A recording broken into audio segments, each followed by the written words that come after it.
Hello everyone, welcome to Step Up Academy. I'm Vania Narain, your educator for English language.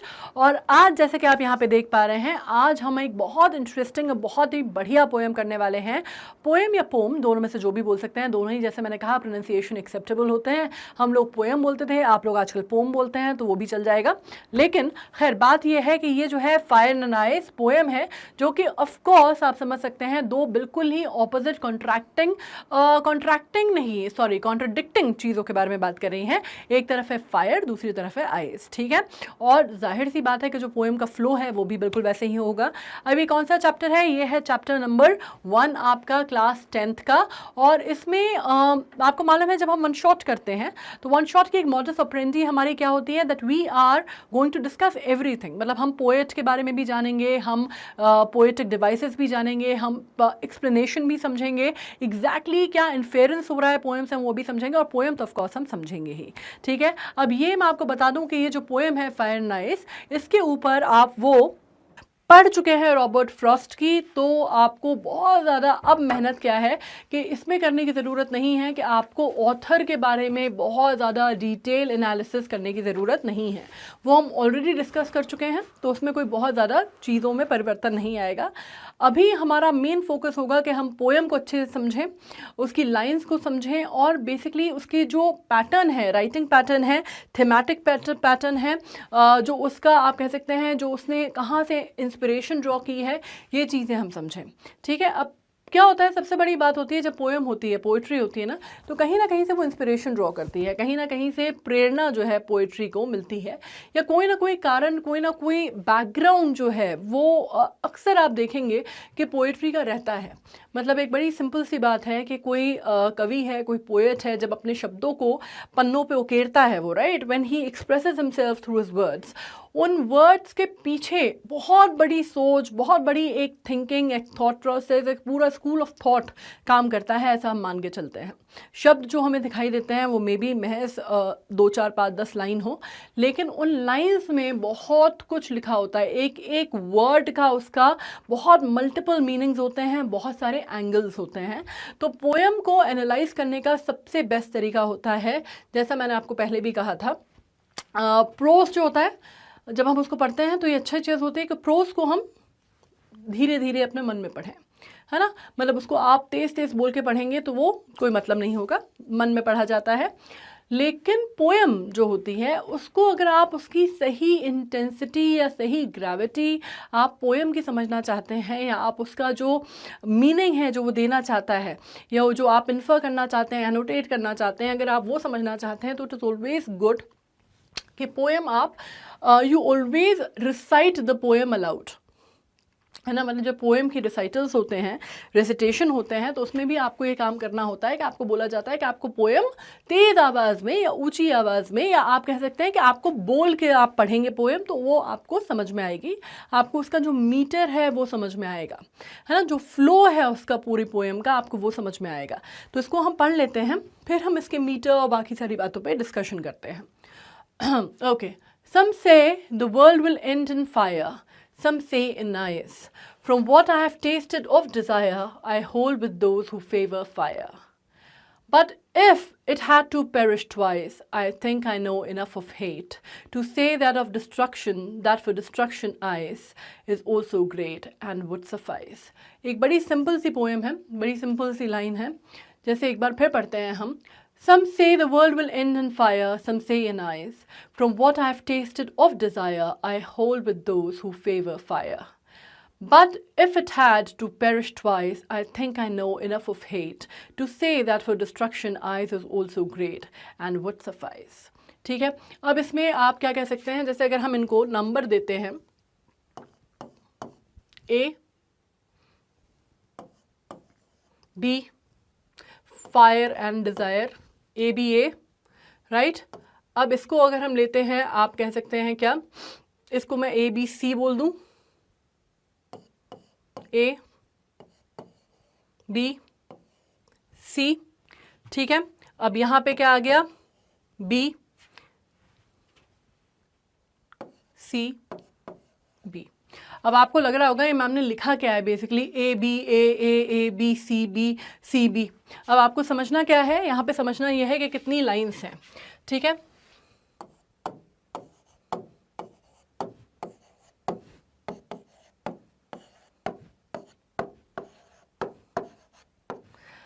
नौ, ठीक है।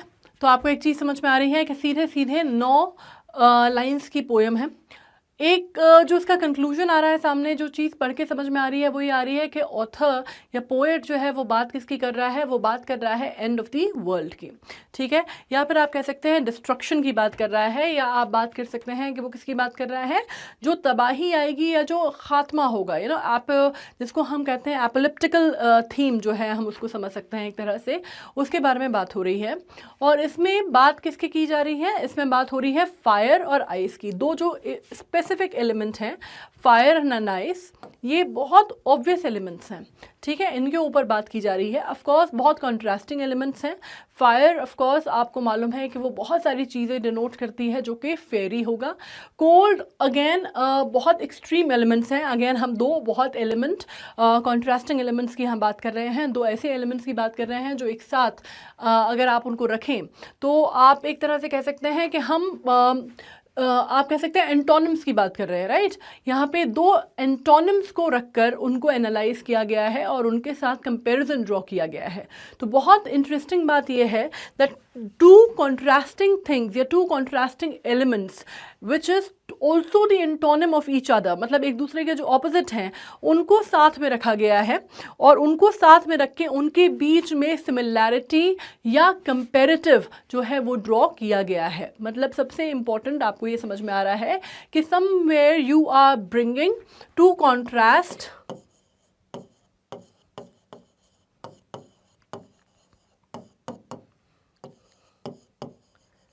elements together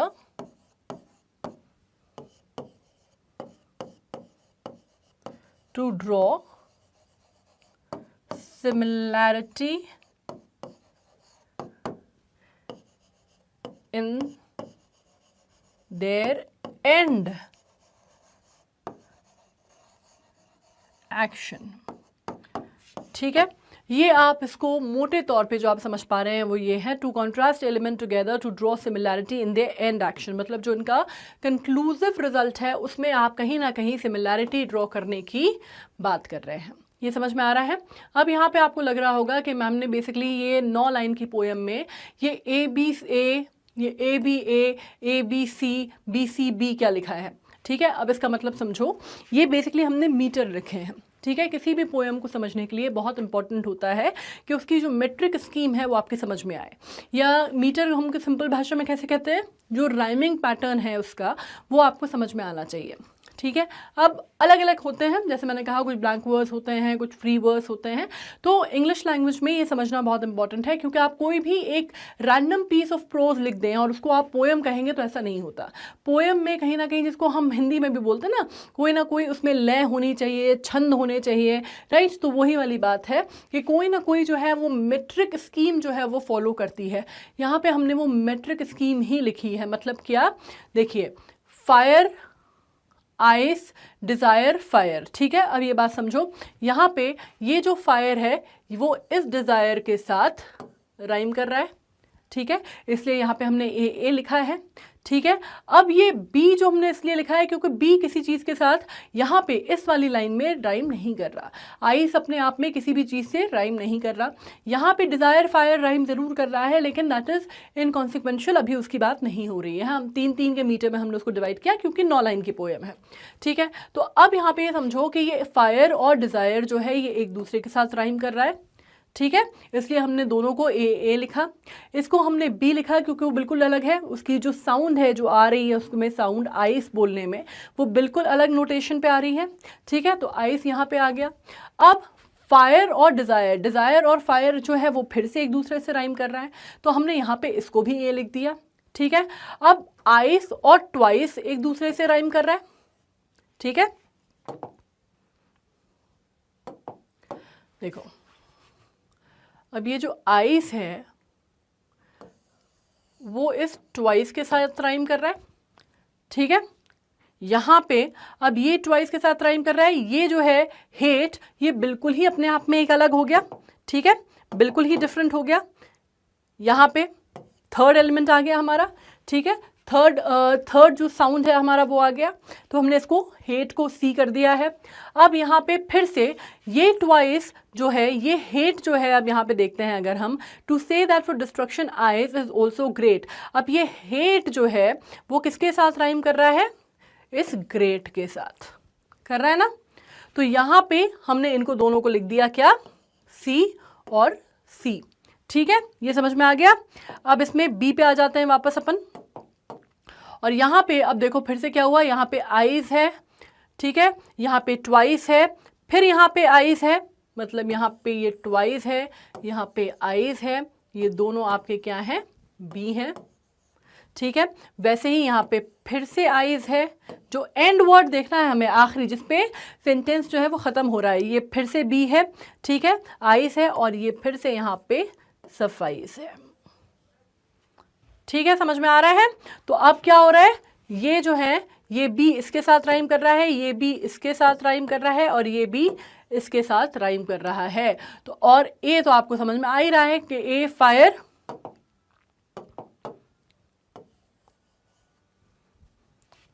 अब समझ में आया कि क्यों लिखा है, मतलब ए जो हैं वो जितने ए हैं वो एक साथ राइम कर रहे हैं, जितने बी हैं वो एक साथ राइम कर रहे हैं, 4 बी आ रहे हैं और कितने सी आ रहे हैं हमारे पास, 2 सी आ रहे हैं। लेकिन अब हमको इस तरह से तो हम लिख नहीं सकते थे, पोएम है तो उसको हमें किसी मीटर में लिखना ज़रूरी है कि भाई कौन सा मीटर जो है वो फॉलो किया गया है। तो हम इसको क्या लिखेंगे सिंपल भाषा में, हम इसको लिखेंगे कि इसमें मीटर कौन सा फॉलो किया गया है, ए बी ए, ठीक है, फिर ए बी सी, फिर बी, ए बी सी, फिर बी सी बी। ये क्लियर हो गया। मतलब बेसिकली ये जो है, अगर आपसे कोई पूछे कि भाई मीटर क्या है, किस मीटर में लिखी गई है, तो आप इसको बोलेंगे इसमें लिखी गई है। और इस मीटर को आप क्या बोलते हैं, इस मीटर का एक नाम होता है, ठीक है, जिसको आप बोलते हैं आयम्बिक, आयम्बिक, अरे यहाँ पे इसके ऊपर किसी और से लिखना पड़ेगा, काले पे काला कैसे काम करेगा, आयम्बिक टेट्रा मीटर। आया समझ में। ये जो बात हो रही है ना, ये जो पैटर्न है, ये पैटर्न हमने क्यों लिखा था, ये यहाँ पे क्लियर हो गया होगा पढ़ के, इसमें कोई मेरे ख्याल से कंफ्यूजन नहीं होगा। और इसमें अब दूसरी बात ये हो रही है कि यहाँ पे 3 चीज़ें हमने पढ़ी। पहली चीज़ हमने पढ़ी कि भाई बेसिक थीम क्या है। बेसिक थीम ये है, अगर आप इसको बहुत ही जनरल, बहुत ही मोटे तौर पे अगर हम देखते हैं तो 2 बिल्कुल कॉन्ट्रास्टिंग एलिमेंट जिनको एक दूसरे का ऑपोजिट या एंटोनिम कहा जाता है, ठीक है, लेकिन दोनों बहुत ही एक्सट्रीम एलिमेंट्स भी हैं, आग और पानी। आग और पानी की जगह भी यहाँ पे तो बिल्कुल बर्फ और आग की बात हो रही है, ठीक है। दोनों बिल्कुल एक्सट्रीम एलिमेंट्स को साथ में लाया गया है, एक कॉन्ट्रास्ट उनमें ड्रॉ करने की कोशिश की गई है और उनमें एक पैरेलल, मतलब क्या, एक सिमिलैरिटी स्थापित करने की कोशिश की गई है, ठीक है। तो ये एक एलिमेंट है, when you are bringing 2 opposite ends together, पहली चीज़। दूसरी चीज़ हमने इसका मीटर समझा, जो कि क्यों है वो भी हमें यहाँ पे समझ में आ गया, A B C, B C B. अब मुझे लगता है ये आपको क्लियर है, ठीक है। और इसको बोलते क्या है, इस मीटर को बोलते हैं हम आयम्बिक टेट्रामीटर। अब टेट्रामीटर अगर कोई पूछे भाई कि टेट्रामीटर, हालांकि इतनी डिटेल में कोई नहीं जाएगा, इतना अगर आपने लिख दिया तो ये बहुत है, लेकिन अगर आप टेट्रामीटर पे भी कोई पूछ ले आपसे कि भाई टेट्रामीटर क्या होता है, तो टेट्रामीटर क्या होता है, देखो यहाँ पे इसमें बेसिकली कोई बहुत ज़्यादा तीर नहीं मारना होता टेट्रामीटर में। यहाँ पे आ जाते हैं अपन। टेट्रामीटर में आप समझ लो कि अपने आप में 4 डिवाइड होते हैं, है ना, मतलब एक तरह से, एक सिंपल सी भाषा में अगर मैं बोलूँ आपको तो ऐसा उसका फॉर्मेट होता है। अब ये बहुत ज़्यादा डिटेल में है, इतना ज़्यादा आपको कोई यहाँ पे बिल्कुल MA इंग्लिश लिटरेचर में करने नहीं बैठे हैं, तो बहुत ज़्यादा डिटेल में मत जाओ इसकी, ठीक है। अब इसमें एक और चीज़ है, ये जो मीटर है ना, ये मैं क्यों इम्पॉर्टेंट है आपको ये बता दूं कि अभी जब हम इसके बारे में, इसकी इंस्पिरेशन के बारे में समझेंगे तो हमें ये बात जो है वो थोड़ी सी समझ में आ जाएगी, तो बहुत आसान रहेगा हमारे लिए कि भाई ये जो पोएम है, जो लिखी है रॉबर्ट फ्रॉस्ट ने, ये क्या सोच के लिखी है। अब मैं आपको बताऊं कि ये पोएम सबसे पहले कब पब्लिश हुई है, 19 1920 में ये किताब पोएम जो है सबसे पहले पब्लिश हुई थी। ठीक है, एक न्यू हैम्पशायर करके एक बहुत फेमस काम था, उसमें किताब में ये उसमें उस वर्क में इसको सबसे पहली बार पब्लिश किया गया। अब 1920 समझ रहे हो ना किस दौर की बात हो रही है, तकरीबन आज से 100 से भी ज़्यादा अरसा बीत गया है उस बात को, है ना। मतलब अभी 1920, अभी 2022 चल रहा है, 1920 की बात हो रही है, तो 100 साल से अधिक पीरियड। अब उस टाइम पे दुनिया बहुत डिफरेंट थी, ठीक है, दुनिया बहुत अलग थी, लेकिन उसमें एक और चीज़ थी कि 1920 का समय जो था ये वो समय था बेसिकली जब वर्ल्ड वॉर 1 जो है वो ख़त्म हुई थी, है ना। मतलब अगर आपको मालूम है कि ये वो टाइम था जब वर्ल्ड वॉर 1 ख़त्म हुई थी, और वर्ल्ड वॉर 1 ख़त्म होने के बाद सिचुएशन जो थी वो दुनिया में किस तरह की रही होगी, आप समझ सकते हैं कि पहली बार कोई इस तरह की चीज़ दुनिया में घटित हुई थी, और लोगों को वाकई में ऐसा लग रहा होगा कि जो दुनिया है वो ख़त्म होने पे आ गई है। मतलब अभी आपने देखा ना कि अभी जो हमारे हालात थे, मतलब अभी जो यूक्रेन चाइना वॉर, और फिर वो चाइना ताइवान और ये सब जो स्ट्रेस चल रहा था, उसमें कई बार हमें ही ऐसा लग रहा था कि यार एकदम थर्ड वर्ल्ड वॉर के कगार पे जो है वो दुनिया पहुंच गई है। ठीक है, तो ही आप सोचिए कि कितनी नेगेटिविटी थी दुनिया में, पेंडेमिक एक साइड पे चल रहा था, ये चीज़ें थी। तो इस तरह का जो माइंडसेट रहता है, उस माइंडसेट में जाहिर सी बात है जितने लोग हैं वो सब पे इम्पैक्ट कर रहा है। ऐसा तो है नहीं कि किसी एक आदमी को इम्पैक्ट कर रहा है, दूसरे को नहीं कर रहा है। अब राइटर्स और पोएट्स जो रहते हैं वो आप एक तरह से कह सकते हैं कि जो आपके आसपास जो घटित हो रहा है, जो आपके आसपास जो चीज़ें हो रही हैं, वो कहीं ना कहीं उनकी राइटिंग में उभर के नज़र आती हैं, है ना। मतलब एक बहुत अच्छी कोटेशन है, हडसन की कोटेशन है वो, जिसमें कहा जाता है दैट इफ़ यू से कि मुझे याद नहीं है एग्जैक्टली पूरी कोटेशन, तो मैं आपको उसका जो मतलब है, जो उसका सार है वो मैं आपको बताती हूँ। उसमें कहा गया है कि भाई not every thing that you do, right, every thing that is happening in the world, every thing that happens in the world is mention in the history of the world, है ना। जो भी आप कर रहे हैं, हो रहा है दुनिया में, जो भी घटित हो रहा है, वो उसके इतिहास का हिस्सा बनेगा। ठीक है, वो आप कह सकते हैं कि उसके इतिहास का हिस्सा बनेगा। लेकिन वो चीज़ें जो आप कह सकते हैं कि उसका लिटरेचर जो होता है, जो उसका साहित्य होता है, वो उसके इतिहास के साथ साथ उसका आप कह सकते हैं कि उसकी पूरी लाइफ की जो जीवनी होती है, एक समय काल की उसकी जीवनी है, मतलब वो उसकी ऑटोबायोग्राफी है। ठीक है, तो ये चीज़ आपको समझना बहुत इंपॉर्टेंट है कि जब 1920 का टाइम था, जब ये पब्लिश की गई, उस समय उससे पहले ये लिखी गई होगी। जाहिर सी बात है कि जब लिखी गई होगी तब पूरा जो दुनिया थी वो पूरी की पूरी दुनिया एनगल्फ थी वर्ल्ड वॉर 1 में।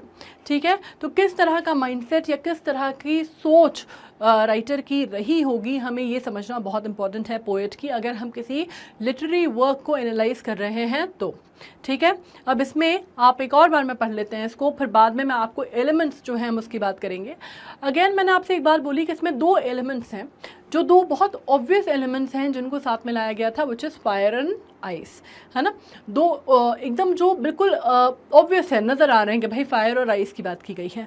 लेकिन इसका अंडरकरंट जो है इसमें ये बात की जा रही है कि इसमें 2 तरह के लोगों के बारे में भी बात की जा रही है। ठीक है, so the reference is drawn in compared to and 2 people and the 2 set of thinking या 2 set of thought process के बीच में भी जो है आप कह सकते हैं कॉन्ट्रास्ट जो है वो ड्रॉ किया गया है, ना सिर्फ फायर और राइस के बीच में बल्कि 2 सेट ऑफ पीपल के बीच में, मतलब 2 थॉट प्रोसेसेस के बीच में, 2 स्कूल ऑफ थॉट्स के बीच में, सोसाइटी के 2 लोगों में। मतलब आप कह सकते हैं कि सोसाइटी को 2 भागों में एक तरह से डिवाइड किया गया है। कुछ वो लोग हैं जो कहते हैं कि दुनिया जो है वो फायर में ख़त्म होगी। ठीक है, सम say the world will end in fire. कुछ वो लोग हैं जो कहते हैं दुनिया जो है आइस में ख़त्म होगी। तो अब यहाँ पे जो कहा जा रहा है ना, ये सम, ये आपको डिटर्मिन कर रहा है क्या, द टाइप्स ऑफ पीपल, या फिर आप कह सकते हैं कि आपने पूरे समाज को 2 भाग में बांट दिया है, उनके बारे में बात हो रही है। ठीक है, अब इसमें एक और चीज़ समझने वाली ये है कि ये सम जो हैं ये रैंडम लिए गए हैं। ठीक है, रैंडम है, इनके बारे में कोई भी स्पेसिफिकेशन नहीं दिया गया है, ये किसके बारे में बात हो रही है ये नहीं बताया गया, ये लोग जो हैं वो कितनी तादाद है उनकी ये नहीं बोला गया। एक मोटे तौर पे आपने एक समाज को 2 हिस्सों में बांटा है, जिसमें आप कह रहे हैं कि भाई आधे लोग जो हैं वैसा सोचते हैं, आधे जो हैं वो वैसा सोचते हैं। ठीक है, किस तरह के लोगों ने क्या सोचा है या किसकी क्या विचारधारा है, ये आपको स्पेसिफिकली जो है वो बताई नहीं गई है। लेकिन बात सिंपल सी हो रही है, एक चीज़ जो है वो 100% डिसीजन तय है, और वो ये है कि ये दोनों ही लोग जो हैं, दोनों ही तरफ के जो लोग हैं, वो बात कर रहे हैं कि भाई एंड जो है दुनिया का, उसकी तबाही जो है दुनिया की, वो निश्चित है। ठीक है, ये हमें समझ में आता है कि कुछ कह रहे हैं से the world will end in fire, मतलब वो कह रहे हैं कि दुनिया जो है वो एंड हो जाएगी काय पे, फायर पे, और कुछ कह रहे हैं बर्फ़ में, ठीक है, आइस पे। लेकिन एक चीज़ हमें बहुत क्लियर है, एक चीज़ जो बहुत कांस्टेंट है, या जिसको आप कह सकते हैं कि बहुत कांस्टेंट थॉट में है हमारे, वो ये है that world will come to an end, मतलब ये चीज़ जो है ये स्थापित है, right. This is the conclusive part, मतलब इसमें किसी भी तरह का कोई संशय या किसी भी तरह का कोई डाउट नहीं है। Some people believe that the world will come to an end in one way, while others believe that the world will come to an end in another way. That is the only division or only difference that is drawn over here. ठीक है, तो अब इसमें elements की अगर हम बात करते हैं तो 2 एलिमेंट्स जो कि बहुत स्पेसिफाइड एलिमेंट्स हैं, वो क्या है? Fire and ice. ठीक है, 2 एलिमेंट, लेकिन एक और थर्ड एलिमेंट है जिसके ऊपर बात हो रही है, जिसके ऊपर पूरी चर्चा हो रही है, जिसके ऊपर इतनी सारी बातें हो रही हैं, जो डिस्गाइज्ड है, और वो कौन सा एलिमेंट है? वर्ल्ड।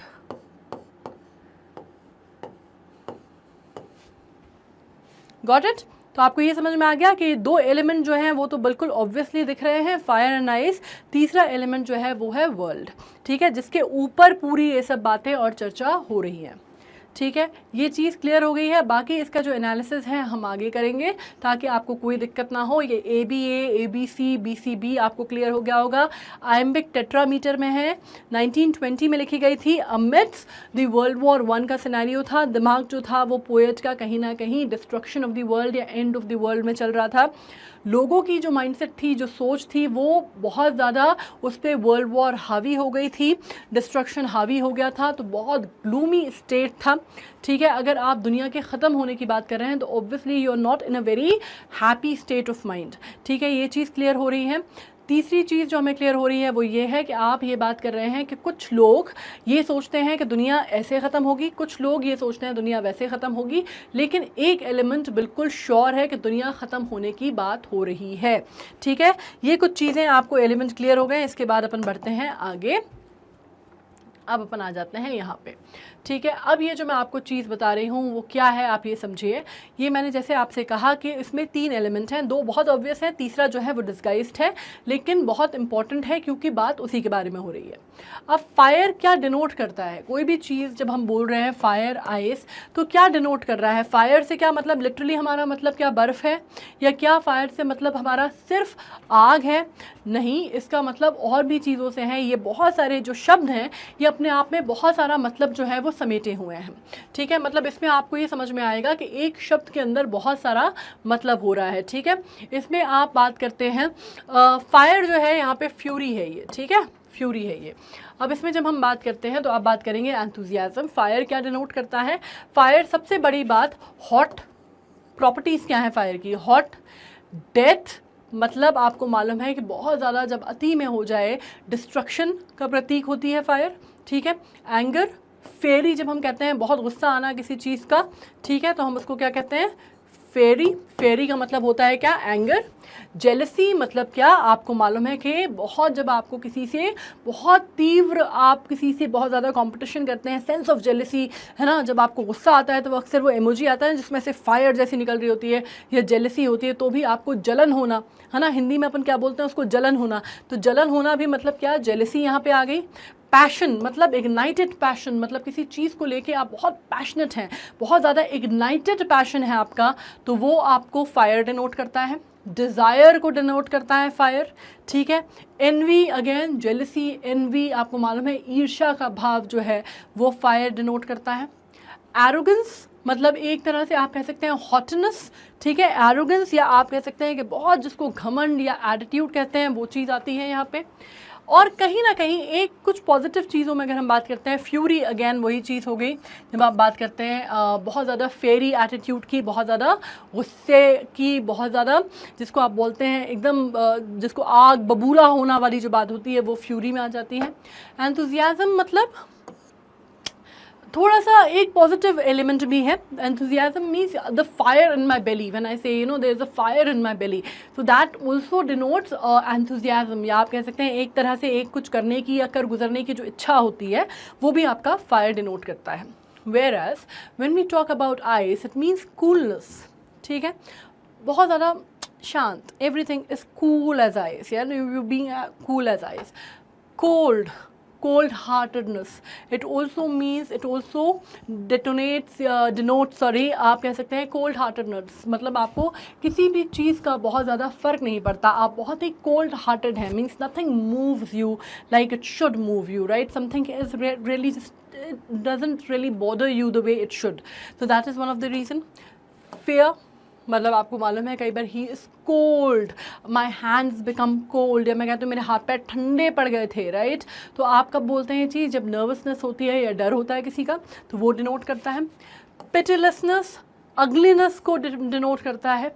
मतलब कई बार बहुत ज़्यादा जो बर्फ़ होती है, so it is not very, it is अगली, और इफ़ आई से it is very gloomy, more of a gloomy, if not really ugly, it is gloomy. बहुत ज़्यादा आप कह सकते हैं कि it's not too much full of life, right? So eyes वो denote करता है contempt, insensibility, sadness and loneliness.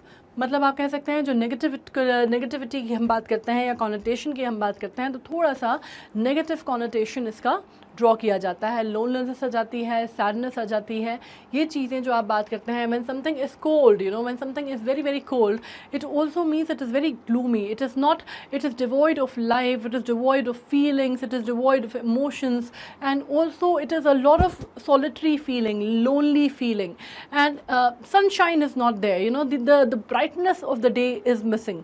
तो वो चीज़ें जो हैं वो आइस डिनोट करता है. Whereas the world जिसकी बात की जा रही है, हमारा थर्ड एलिमेंट, ठीक है, ये इसके बारे में क्या बात हो रही है भाई? इसमें एक जनरल चीज़ है, अगर आप देख लेते हैं तो इसमें आप financial, physical, spiritual, mental, emotional, right, हर लेवल पे आप किस तरह से सक्रिय हैं, या what elements of you are at work, ये चीज़ें डिनोट करता है वो. ठीक है, उसके अलावा जब हम बात करते हैं public, private, material, immaterial, like everything really falls in the perspective. ठीक है, सब कुछ इसमें पर्सपेक्टिव पे आता है. टेम्पोरल मतलब क्या? आपका बीता हुआ कल, आने वाला कल, और आज का जो आपका प्रेजेंट है वो, मतलब टेम्पोरल मतलब प्रेजेंट, पास्ट एंड फ्यूचर. ये एलिमेंट्स हमने कहाँ डील किए? ये हमने एलिमेंट्स हमने डिनोट किए द वर्ल्ड के थ्रू. मतलब क्या समझे हो? बेसिकली मतलब ये समझे हो कि हम तीन एलिमेंट्स की बात कर रहे हैं. बहुत ज़्यादा कंफ्यूज मत होना कि मैम ये क्या क्या क्या क्या समझा रही हैं और इतना बड़ा सारा समझा रही हैं. बड़ा सारा नहीं समझा रही हूँ, सिंपल सी चीज़ें समझाना चाह रही हूँ. और ये समझा रही हूँ कि भाई दो अलग अलग एलिमेंट्स को जब ड्रॉ किया गया है तो सीधे सीधे उसका मतलब बर्फ़ और आग नहीं है. बर्फ़ और आग बहुत कुछ डिनोट करता है, बहुत कुछ, उस शब्दों का मतलब जो है वो बहुत कुछ होता है.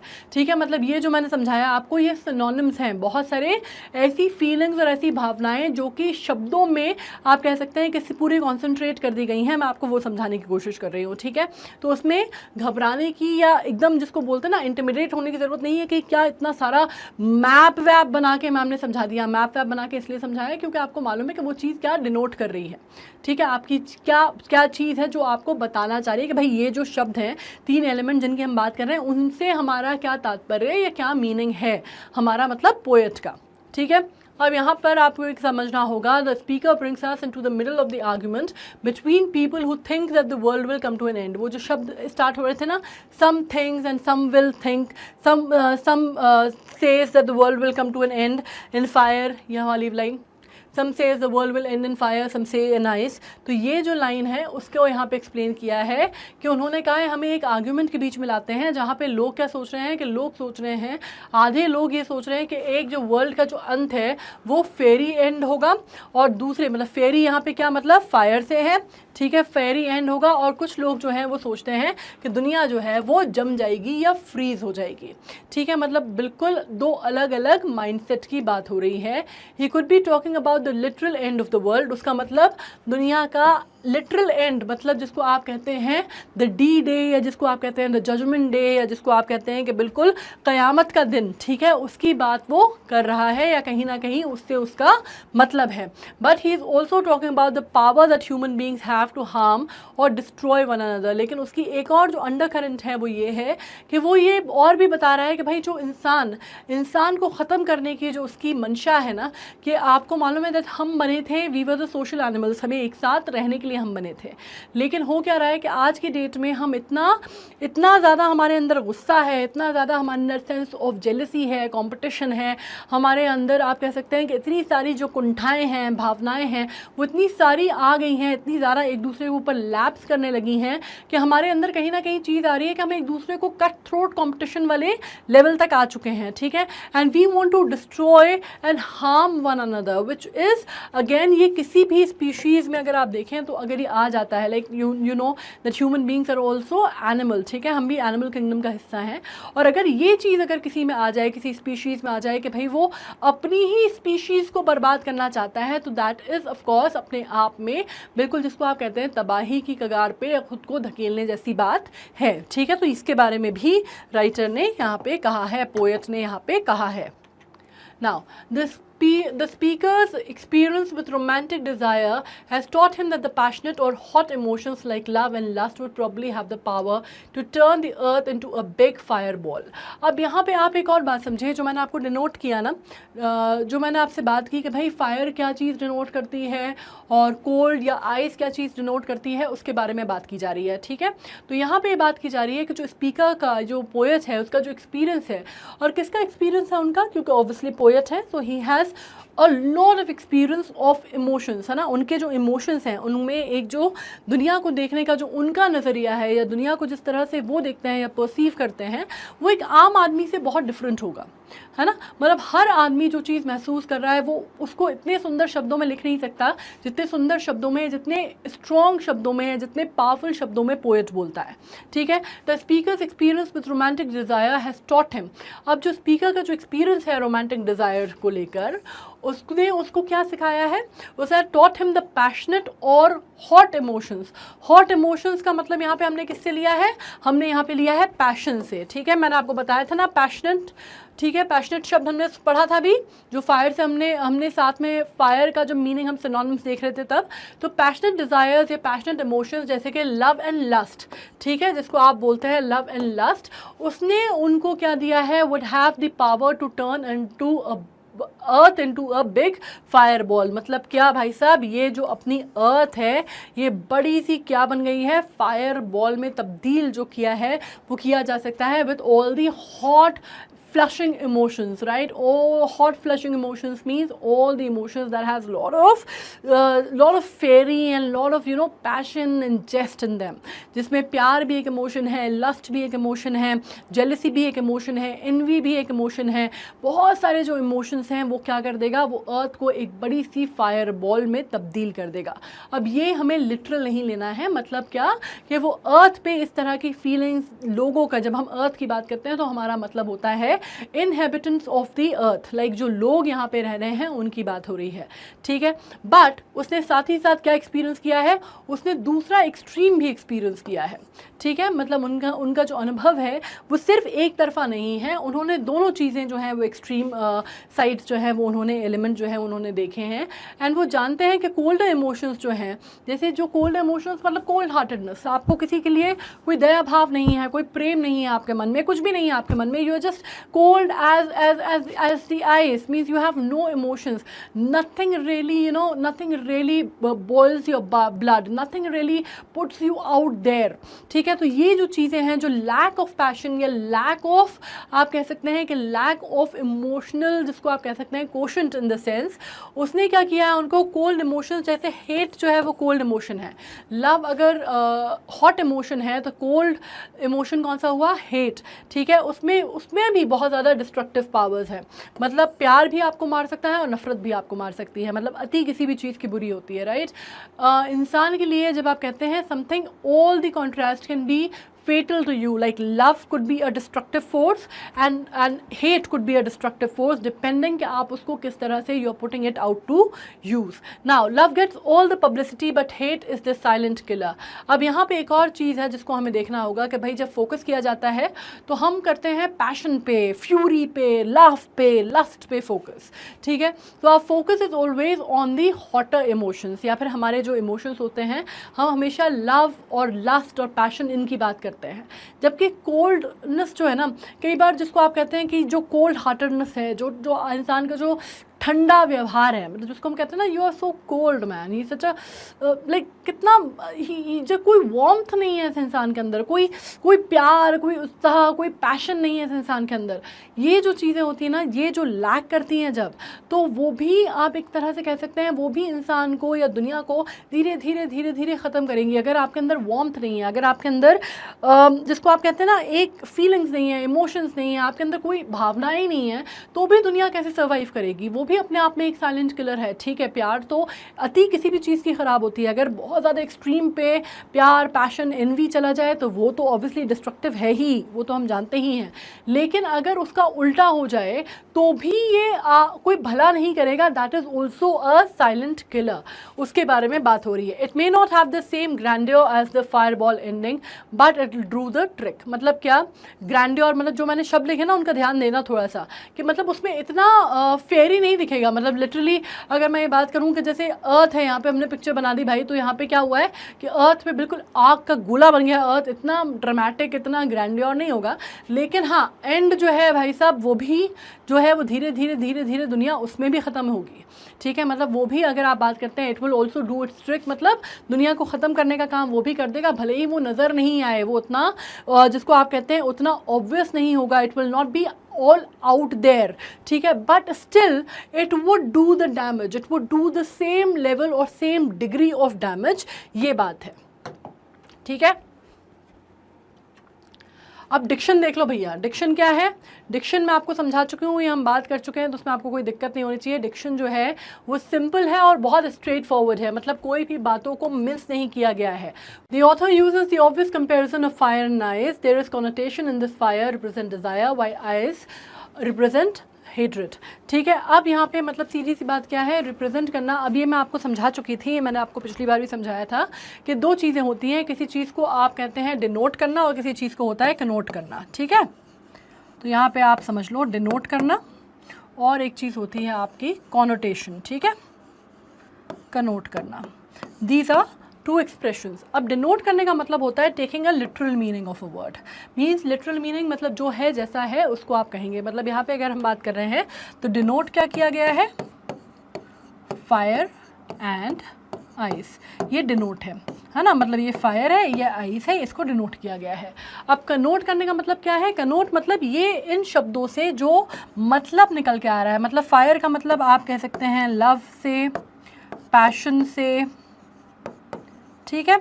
मतलब और क्या निकल के आ रहा है, एंगर आ रहा है इसका मतलब, ठीक है, फॉर एग्जाम्पल। तो ये चीज़ें जो हैं, ये जो शब्द हैं जो फायर एंड आइस, वो क्या कनोट कर रहे हैं, वो मतलब आ रहा है। और यहाँ पे अगर आप आइस की बात करते हैं तो आइस क्या कनोट कर रहा है, कोल्ड हार्टेडनेस हो गई, या आप कह सकते हैं हेट्रेड हो गई, या आप कह सकते हैं क्या लोनलीनेस हो गई, ठीक है। तो ये शब्द जो हैं ये कनोट कर रहे हैं, ठीक है। डिनोट मतलब होता है लिटरल मीनिंग लेना, कनोट मतलब होता है उससे क्या आशय निकल के बाहर सामने आ रहा है, ठीक है। तो ये दोनों चीज़ें मैं आपको बता चुकी हूँ, डिनोट और कनोट। अब यहाँ पे आपको क्या करना है, ऑब्वियस कनोटेशन क्या है, फायर का जो है वो रिप्रेजेंट कर रहा है डिज़ायर, जबकि आइस जो है वो रिप्रेजेंट कर रहा है हेट्रेड, ठीक है। तो सीधा सीधा सा सिंपल सा डिक्शन है, इसमें कोई भी तोड़ मरोड़ नहीं हुई है, बिल्कुल सीधी बात सीधे वे में कही गई है। अब मैं आपको एक और चीज़ समझाऊंगी आगे जब हम पढ़ेंगे, कि जब हम इंस्पिरेशन पढ़ेंगे तो बेसिकली इंस्पिरेशन ड्रॉ कहाँ से किया गया है, हम इसके ऊपर भी चर्चा कर लेंगे। अब वर्ड मीनिंग जो है वो समझ लो। पेरिश का मतलब होता है क्या? पेरिश का मतलब होता है कम टू एन एंड। मतलब पेरिश का मतलब होता है, जैसे आपको मालूम है घर में जब हम बात करते हैं कि भाई पेरिशेबल आइटम जो है वो सारे फ्रिज में रख दो, है ना। अपन सामान लेके आते हैं ग्रोसरी वगैरह, तो उसमें कहते हैं ना पेरिशेबल आइटम सारे फ्रिज में रख दो। पेरिशेबल मतलब क्या? जो ख़राब हो सकते हैं या जो ख़त्म हो सकते हैं, ठीक है, उससे हमारा मतलब है। जैसे आपको मालूम है ना कि अगर अपन सामान लेके आए तो अपन कहेंगे भैया बटर वटर जो है ये पेरिशेबल आइटम्स में आता है, दूध दही जो है ये भी, तो इनको सबको फ्रिज में रख दो वरना ख़राब हो जाएगा, ठीक है। तो उनको हम क्या बोलते हैं? पेरिशेबल। पेरिशेबल मतलब जो पेरिश होने वाला हो या हो सकता हो, ठीक है। तो वो क्या होता है? जो एंड हो सकता हो या ख़राब हो सकता हो। तो पेरिश का मतलब यहाँ से याद रखना, पेरिश का मतलब होता है डाई, ठीक है। टेस्टेड, इस रेफरेंस में जो टेस्टेड लिखा गया है उसका मतलब होता है एक्सपीरियंस करना या अनुभव करना।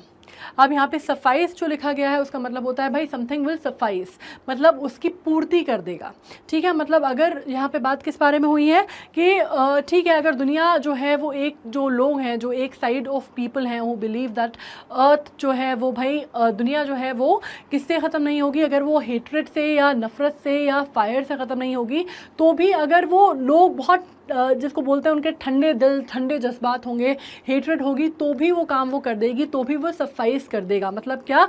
वो भी वो सफिशेंट होगा, ठीक है। यहाँ पे सफिशेंट का मतलब जो है वो सफाइस से किया गया है। ग्रेट का मतलब होता है पावरफुल। मतलब यहाँ पे हम इसको कॉन्टेक्चुअल मीनिंग देख रहे हैं, है ना। इन चीज़ों की आप याद रखना, we are referring to contextual meaning, ठीक है। अब हम इसकी डिवाइसेस पढ़ लेते हैं। डिवाइसेस का मतलब है मेरा कि पोएटिक डिवाइसेस या किस तरह की चीज़ों का इस्तेमाल किया गया है। अलग अलग पोएटिक डिवाइसेस या फिगर ऑफ स्पीच बहुत इंपॉर्टेंट होती है। जब हम पोइट्री की बात करते हैं तो उसमें किस तरह का मीटर है, कौन कौन सी पोएटिक डिवाइसेस इस्तेमाल की गई हैं, फिगर ऑफ स्पीच कौन कौन से इस्तेमाल किए गए हैं, ये बहुत इंपॉर्टेंट होता है, ठीक है। एनाफोरा, एनाफोरा का मतलब होता है जब आप कॉन्सिक्यूटिव क्लॉजेज में जब आप बात करते हैं, स्पेशली स्टार्टिंग के जो कॉन्सिक्यूटिव क्लॉजेज होते हैं उसमें अगर कोई चीज़ रिपीट की गई है, ठीक है। अगर हम इसका रिटोरिक मीनिंग देखेंगे एनाफोरा का, तो यहाँ पे जैसे सम से, है ना, सम से अगर आप यहाँ पे देखेंगे तो 2 बार यूज़ किया गया है। सी this, some say the world will end in fire, some say in ice. तो यहाँ पे जो सम से है ना, ये इसको आप कहेंगे, अगर आप लिटरेरी डिवाइस की बात करेंगे, so this will be known as anaphora, ठीक है। सेकंड में जब हम मेटाफर और सिम्बोलिज्म की बात करते हैं, मेटाफर और सिम्बोलिज्म, मेटाफर मैंने आपसे कहा था कि जब हम फिगर ऑफ स्पीच की बात करते हैं तो सबसे simplest form of figure of speech होती है सिमिली और मेटाफर, ठीक है। अब मतलब सिमिली का मतलब होता है, जैसे मैंने किसी को कहा भाई ही she is as beautiful as a rose, ठीक है, तो ये हो गया आपका सिमिली, ठीक है, कि मैंने किसी की जो तुलना है वो किसी की खूबसूरती की, किसी की ब्यूटी की तुलना मैंने रोज़ से की, ठीक है। सो आई सेड कि she is as beautiful as rose, तो ये हो गया simile. But if I said she is a rose, मतलब वो खुद गुलाब है, मतलब ये जो मैंने बात बोली ये आपका हुआ मेटाफर, ठीक है, ये आपका हुआ मेटाफर। और यहाँ पे बात हो रही है सिम्बोलिज्म की। सिम्बोलिज्म मतलब किसी चीज़ को आप एज अ सिंबल जब आप प्रेजेंट करते हैं तो उसमें सिम्बोलिज्म। अब जाहिर सी बात है फायर एंड आइस, क्योंकि फायर सिंबल है बहुत सारे इमोशंस का, सिमिलरली आइस बहुत सारे स्ट्राइकिंग इमोशंस का सिम्बोलिज्म के तौर पे काम कर रही है, तो दोनों ही जो हैं वो सिम्बल्स हैं, ठीक है। Fire and ice compare to strong passion and hatred respectively, मतलब रिस्पेक्टिवली का मतलब क्या है, दोनों अपने अपने तरह से, अपने अपने तौर पे।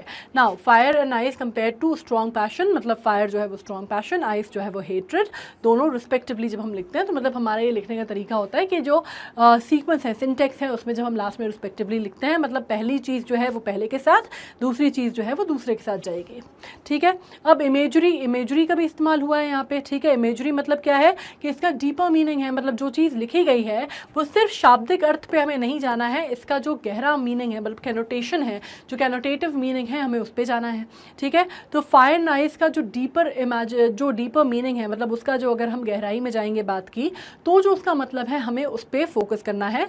Fire means feeling of burning desire and ice means coldness of hatred, ठीक है। तो ये चीज़ हम समझ चुके हैं और इसमें हमें क्या करना है कि आपको एक और चीज़ समझ में आनी पड़ेगी कि यहाँ पे जब आप ये मैं बात कर रही हूँ ना, जो हम फिगर ऑफ स्पीच की बात कर रहे हैं, या फिर आप बात कर रहे हैं कि हम लिटरेरी डिवाइसेस की बात कर रहे हैं, या हमने जो मीटर कौन सा है और टेट्रा मीटर में है कि आयम्बिक टेट्रा मीटर में है, ये सब जो बातें हम कर रहे हैं, अगर आप ये सब कुछ लिखेंगे तो इसका एक बहुत अच्छा इंप्रेशन जो है वो एग्जामिनर पे पड़ेगा। ये बात समझ में आएगी कि भाई सामने वाले ने जो है वो पढ़ाई बहुत अच्छे से की है और उसने पूरी तरह से इसका जो बैकग्राउंड है वो स्टडी की है। आप ऐसे ही सिर्फ वो चीज़ें जो क्लास में पढ़ाई गई थी या जो एक बहुत ही ऑब्वियस एनोटेशन है इसका, वो हम नहीं कह रहे हैं, बल्कि हम पूरा सोच समझ के इसके बारे में हम बात कर रहे हैं, ठीक है। अब एक और बात, जैसे मैंने कहा कि ये भी एक चीज़ समझ में आ गई कि वर्ल्ड वॉर 1 का टाइम था, दुनिया जो थी बहुत ही डिस्ट्रक्टिव फेज़ में थी।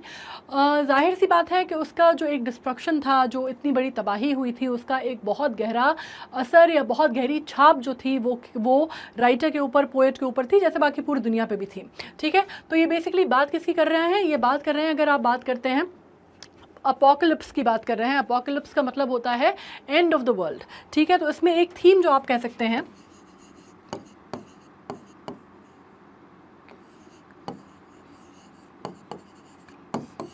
एपोकलिप्स की जब बात करते हैं तो उसका मतलब होता है एंड ऑफ द वर्ल्ड, मतलब दुनिया जो है उसका खात्मा हो रहा है। आप बात कर रहे हैं it is coming to the doom, ठीक है। तो जिसको आप डूम डे या जजमेंट डे बोलते हैं, तकरीबन कहीं ना कहीं उसका भी थीम जो है इसमें लिया गया है। अब जैसे मैंने आपसे कहा था, इसमें जब हम रेफरेंस ड्रॉ करेंगे ना, इसमें जब हम रेफरेंस ड्रॉ करेंगे तो वो भी आपको एक समझ में आएगा कि भाई ये हिस्टोरिकल रेफरेंस जो है वो भी कहीं ना कहीं इसमें ड्रॉ किया गया है। और इसका जो कंपैरिजन है वो दांते एक बहुत फेमस इटालियन लिटरेरी जीनियस हैं, उनका एक काम था इन्फर्नो, ठीक है। तो दांते के इन्फर्नो से इसका बहुत ज़्यादा रेफरेंस जो है वो ड्रॉ किया जाता है।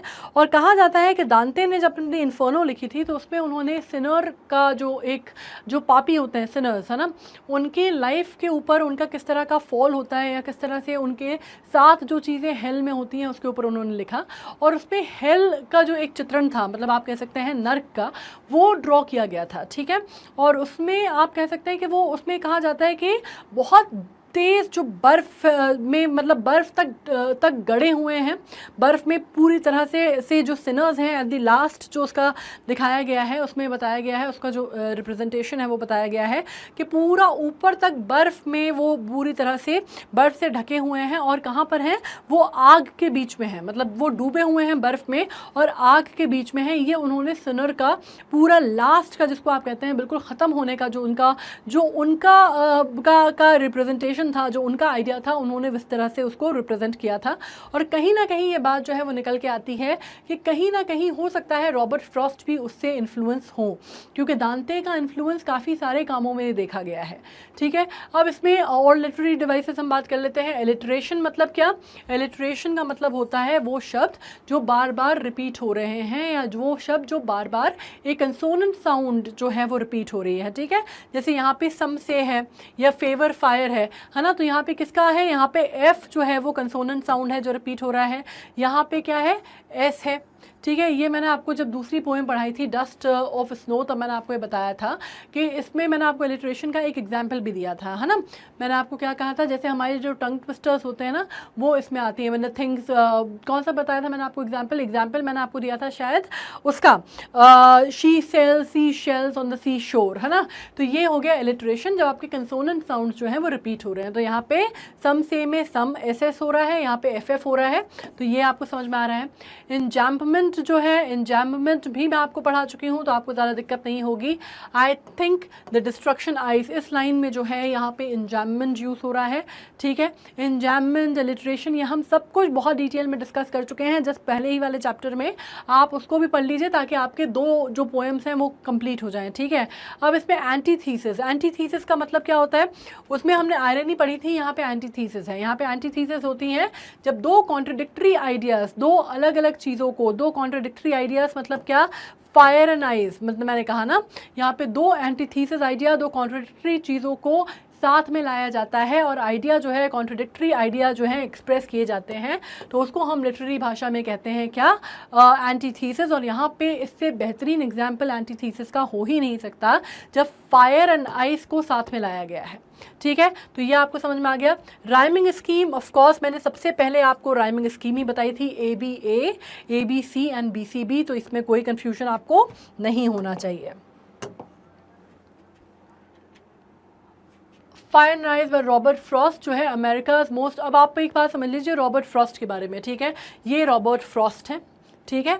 अब इनके बारे में ये कहा जाता है कि अमेरिका के सबसे ज़्यादा चर्चित या सबसे ज़्यादा रिकग्नाइजेबल, सबसे ज़्यादा रिस्पेक्टेबल अगर पोएट कोई माने जाते थे तो रॉबर्ट फ्रॉस्ट हैं। आज भी आप लोग भी ये समझ लीजिए कि आप लोग की पोएम में कब 1920 में उन्होंने लिखी थी, 100 साल से ज़्यादा अरसे के बाद आज आप अपने सिलेबस में इसको पढ़ रहे हैं, तो वो तब भी जो थी वो रेलेवेंट थी, आज भी उसकी रेलेवेंस जो है अपनी जगह पर है ना। मतलब रॉबर्ट फ्रॉस्ट की राइटिंग्स में जब हम बात करते हैं तो उनकी पोएट्री या उनकी राइटिंग की सबसे बड़ी खूबसूरती ये है कि बहुत ही एक बेसिक चीज़ों को लेकर लिखते हैं। रूरल सेटअप होता है, कंट्री साइड का उनका ज़्यादातर उनका जो बैकग्राउंड होता है, जो बैकड्रॉप होता है वो कंट्री साइड को लेके होता है। And what he rights is always very very simple, very lucid और बहुत ही स्ट्रेट, बहुत ही डायरेक्ट होता है। बहुत ज़्यादा जिसको आप कहते हैं घूमे हुए शब्दों का या बड़े बड़े भारी भरकम शब्दों का शशि थरूर टाइप इस्तेमाल वो नहीं करते, ठीक है। सीधी बात सीधे वे में कहना पसंद करते हैं, सिंपल डिक्शन होता है, बहुत सिंपल मीटर में अपनी बात कहना पसंद करते हैं, ये बहुत बड़ी खूबी है उनकी। दूसरी बात रॉबर्ट फ्रॉस्ट की एक और जो बहुत बड़ी खूबी है उनकी वो ये है कि आप कह सकते हैं कि वो अमेरिकन पोएट थे, लेकिन फिर भी उनकी राइटिंग जो है सबसे पहले इंग्लैंड में पब्लिश हुई और अपने आप में जो सबसे बड़ा आप कह सकते हैं उनके नाम पे एक ऑनर है वो ये है कि उनको 4 पुलित्जर प्राइजेस मिले हैं लिटरेचर के लिए, और उसमें से एक जो है वो इस काम के लिए भी मिला था जिसमें फायर एंड आइज पब्लिश हुई थी, ठीक है। तो ये अपने आप में बहुत ही एक जिसको आप कहते हैं अनबीटेबल फीट है उनके नाम पे, ठीक है। और दूसरी बात जब हम ये बात करते हैं कि रॉबर्ट फ्रॉस्ट का जो काम है उसमें ये भी कहा जाता है कि वो किसी भी तरह से आप जो रीडर होता है उसको बहुत, उसकी जो अटेंशन होती है उसको बहुत जो कैप्चर करके रखते हैं। वो ऐसी कोई बात आपसे नहीं कहेंगे जो आपको लगेगा कि सुपरफ्लुअस थी, कि इसके बिना भी काम चल सकता था, ये जबरन लिख दी। मतलब बहुत नपे तुले शब्दों में बहुत गहरी, बहुत बड़ी बात करने का आप जो श्रेय है वो रॉबर्ट फ्रॉस्ट को आप देते हैं, ठीक है। आपको मालूम है ये एक तरह से अनऑफिशियल जिसको आप बोलते हैं पोएट लॉरियाट भी रहे हैं, ठीक है। तो आपको ये बात भी मालूम होनी चाहिए। नाउ उनके यूज़ जैसे मैंने कहा इनफॉर्मल स्टाइल का इस्तेमाल करते हैं वो। उनका अगर हम बात करते हैं तो बहुत सिंपल है, बहुत सिंपल डिक्शन का इस्तेमाल करते हैं। बहुत ज़्यादा लिटरेरी डिवाइसेस जो हैं, बहुत ज़्यादा एक्सट्रीम लिटरेरी डिवाइसेस का वो इस्तेमाल नहीं करते हैं। नॉर्मली उनकी जो राइम पैटर्न होता है वो भी बहुत सिंपल होता है। स्ट्रॉन्ग रिपीटेटिव राइम्स होती हैं जो कि इनकी पोएम्स को बहुत मेमोरेबल बना देता है, ठीक है। मतलब यहाँ पे जैसे सम से फायर सम से आइज़ वाला जैसे ये लाइन्स है ना, मतलब इसमें कोई ऐसा नहीं है जो कि आपको ऐसा लगे कि बहुत ही भारी भरकम चीज़ कह दी है जिसको दिमाग पे बहुत ज़ोर डालना पड़े आपको याद करने के लिए। आपको सिंपल सिंपल सी चीज़ें होती हैं, सिंपल सिंपल सी बात होगी, सिंपल वे में कही हुई बात होगी, आपको बहुत लंबे अरसे तक वो बात याद रहेगी, ठीक है। तो ये इनका बहुत बड़ी खूबी मानी जाती है रॉबर्ट फ्रॉस्ट की राइटिंग की। Some say the world will end in fire, some say in ice. From what I have tasted of desire, I hold it with those who favor fire. But if it had to perish twice, I think I know enough of hate to say that for destruction ice is also great and would suffice. ठीक है, ये lines हमने दोबारा यहाँ पे इसलिए लिखी हैं क्योंकि पहले तो हमने शुरुआत की थी तब हमने उसकी राइमिंग स्कीम और ये वो पढ़ा था। एक बार इसको फिर से समझ लेते हैं, ठीक है। अब यहाँ पे एक बात समझ लो कि ये राइटिंग जब कही गई है तो आपको समझ में आ रहा है। अब हमने क्योंकि इसकी लिटरेरी डिवाइसेस वगैरह सब पढ़ ली हैं तो अब आपको दिक्कत नहीं होगी इसको समझने में। Some say ice the world will end in fire, some say in ice, ठीक है। आपको बड़ी सिंपल सी भाषा में बात बोली गई है कि भाई कुछ लोग दुनिया में कहते हैं कि दुनिया जो है वो बर्फ़ की वजह से ख़त्म हो जाएगी, कुछ कहते हैं कि वो फायर की वजह से ख़त्म होगी। लेकिन जो भी टेस्टेड ऑफ डिज़ायर, मतलब जो मैंने एक्सपीरियंस किया है लाइफ में, मैंने जो टेस्टेड ऑफ डिज़ायर मतलब जो चीज़ मैंने एक्सपीरियंस की है लाइफ में ऑफ डिज़ायर, मतलब of everything which is denoted by fire, ठीक है। मतलब क्या, आपके पैशन, लव, इमोशंस, ये जितनी भी चीज़ें हैं, तो वो ये बात है कि I hold with those who favour fire. तो उनका ये कहना है कि भाई मैं उन लोगों का साथ दूंगा या मैं कहीं ना कहीं उनके पाले में हूँ जो कि फायर का फेवर करते हैं कि भाई साहब ये चीज़ें जो है ना ये दुनिया को अंत तक ज़रूर पहुँचा देंगी या दुनिया को उसके अंजाम तक ज़रूर धकेल देंगी, ठीक है। लेकिन अगर आप कहते हैं ये उनका कहना है इट इज़ नॉट कि मैं उनके पाले में हूँ मतलब मैं बहुत सपोर्ट करता हूँ उनको। इसका कहना है कि मैं ये मानता हूँ कि जितना मैंने एक्सपीरियंस किया है डिज़ायर को, मैं ये कह सकता हूँ कि हाँ भाई इसमें वो सब डिस्ट्रक्टिव पावर्स हैं कि वो दुनिया को उसके ख़ात्मे तक या दुनिया को उसके अंत तक पहुँचाने के लिए बहुत है, ठीक है। तो मैं इस बात को फेवर करता हूँ, ये मतलब था उनका। But if it had to perish twice, लेकिन अगर उसको 2 बार, अगर आप कहते हैं कि उसको 2 बार उसका ख़ात्मा होना है, या if it had to end twice, very simply put, ठीक है। I think I know enough of hate, तो वो कहते हैं कि भाई मैं ये भी जानता हूँ कि मुझे शायद जितना डिज़ायर का नॉलेज है उतना ही आप कह सकते हैं तकरीबन I know I have experienced hate, मतलब मैंने और भी जो उसका एक्सट्रीम ऑपोजिट है डिज़ायर का, मैंने वो भी चीज़ें जो हैं वो भी बर्दाश्त की हैं, देखी हैं। मतलब मैंने जहाँ पे एक हाथ पे मैंने डिज़ायर्स देखे हैं, मैंने बहुत ही फेरी इमोशंस देखे हैं, मैंने वहाँ पे लोगों का जिसको आप कहते हैं कोल्ड हार्टेडनेस भी देखी है, मैंने उनकी कोल्ड जिसको लैक ऑफ वार्मथ या आप कहेंगे कोल्ड हेट्रेड, मैंने वो भी एक्सपीरियंस की है। और इस बेसिस पे मैं ये कह सकता हूँ कि अगर आप कहते हैं कि to say that for destruction, आप ये कह सकते हैं कि इवन वो भी मतलब उतना ही तकरीबन आप कह सकते हैं कि बर्बादी के लिए या चीज़ों को ख़त्म करने के लिए या एंड ऑफ द वर्ल्ड के लिए ये भी उतना ही कारगर साबित होगा जितना कि फायर है, ठीक है। मतलब ये हेट्रेड, ये कोल्डनेस, ये लोनलीनेस, ये जिसको आप कहते हैं ना डिप्राइव्ड ऑफ इमोशन, ये भी उतना ही कारगर साबित होगा जितने फेरी इमोशंस या फेरी डिज़ायर्स हैं, ठीक है। तो ये भी तकरीबन बिल्कुल उसी का काम करेंगे और उसकी कमी महसूस नहीं होने देंगे, ठीक है। ये मैंने एक सिंपल भाषा में आपको बता दिया है। Underneath its simple informal style however fire ice expresses some profound ideas, मतलब इसका मतलब ये है कि बहुत सिंपल शब्दों के द्वारा, बहुत सिंपल वे में, लेकिन बहुत गहरी विचारधारा को उन्होंने बताया है। बहुत ही गहरी, बहुत ही प्रोफाउंड का मतलब क्या होता है, बहुत गहरी, बहुत जिसमें बहुत ज़्यादा डेप्थ हो, बहुत ज़्यादा ग्रेविटी हो, ठीक है। तो उन्होंने बहुत प्रोफाउंड विचारधारा को यहाँ पे बताया है, आइडियाज़ को उन्होंने शेप दिया है, उन्होंने बताया है कि भाई आपको कितनी गहराई में जाके चीज़ों की या शब्दों की आपको मतलब जो है आपको समझना ज़रूरी है, कितनी गहराई में जाके आप मतलब निकाल सकते हैं, ठीक है। Let's dive deeper into this fascinating poem, ठीक है। तो हमें इसका मतलब ये है कि अब जैसे मैंने आपको एक्सप्लेन कर दिया है, बहुत डीप डाइव अगर आपने की है पोएम में, अगर आप करते हैं तो आपको सब कुछ नज़र आ जाएगा। और इस तरह की जो लाइन्स हैं इसमें आपको बहुत गहरा डाइव करने की ज़रूरत है, if you really want to enjoy that and if you really want to study that, right. ये बहुत इंपॉर्टेंट है। ये मैंने समरी आपको वैसे मैंने बता दी है, हिंदी में मैंने समझा दी है। ये जो मैंने लिखी है ये मैं इसलिए लिखी हुई है मैंने कि आप अगर इसको लिखना चाहें तो आप इसको सेम शब्दों में आप लिख सकते हैं। एक नॉर्मल सी अच्छी भाषा में लिखा है, तो अगर आप स्क्रीनशॉट लेना चाहें आप स्क्रीनशॉट भी ले सकते हैं। अगर आप इसको वर्ड टू वर्ड लिखना चाहें वो भी कर सकते हैं। This will make things easy for you when you make your answers, right. जब आप आंसर्स लिखेंगे तो वो थोड़ा सा आसान काम हो जाएगा आपके लिए। Now fire and ice is only 9 line long but it manages to pack a lot into the compact space, ठीक है। इस तरह से आप इसको लिखेंगे कि भाई सिर्फ 9 लाइंस की है लेकिन बहुत सारी चीज़ों में बहुत ज़्यादा कॉम्पैक्ट स्पेस में बहुत कुछ पैक कर पा रही है, ठीक है। द पोएटिक स्पीकर, अब यहाँ पे आप इसको सीधे पोएट भी लिख सकते हैं, इफ़ यू वांट आप यहाँ पे सीधे इसको पोएट भी लिख सकते हैं, बट थोड़ा सा एक्सप्रेशन डिफरेंट हो जाएगा क्योंकि कितनी बार अपन पोएम पोएट बोलेंगे, राइट। तो कोई ना कोई आपको ये देखना चाहिए कि आपके बहुत ज़्यादा आप रिपीटेटिव तो नहीं हो रहे हैं कोई चीज़ एक्सप्रेस करने में। तो हम इसके लिए अलग अलग शब्दों का चयन करते हैं, अलग अलग सिनोनिम्स देखते हैं, ठीक है। तो यहाँ पर हमने क्या बोला है, the poetic speaker introduces two contrasting point of view held by different groups of people, ठीक है। मतलब यहाँ पर मैंने एक सिंपल सी बात आपको बोली है जो मैं आपको बार बार पढ़ा रही हूँ, इसको आप इस तरह से लिख सकते हैं, introduces two contrasting point of view held by two different groups of people, ठीक है। और by putting two contrasting element in picture, अपन ये भी लिख सकते हैं यहाँ पे, ठीक है। Now the poem does not identify who the people are specifically but only note that some believe the world will end in fire while another group believe that it will end in ice, ठीक है। तो अपन ने यहाँ पे simple सी बात क्या बोल दी है कि भाई ये आइडेंटिफिकेशन नहीं हो पाया है कि कौन किस ग्रुप को रिप्रेजेंट कर रहा है, लेकिन ये बात तय है दैट सम बिलीव, है ना। वो सम पे हम क्या करेंगे, एपोस्ट्रोफी लगाएंगे, सम पे सॉरी हम क्या लगाएंगे, हम कोटेशन मार्क लगाएंगे ताकि हमें ये पता चल जाए कि ये चीज़ जो है एग्जैक्टली हमने पोएम से उठाई है, ठीक है।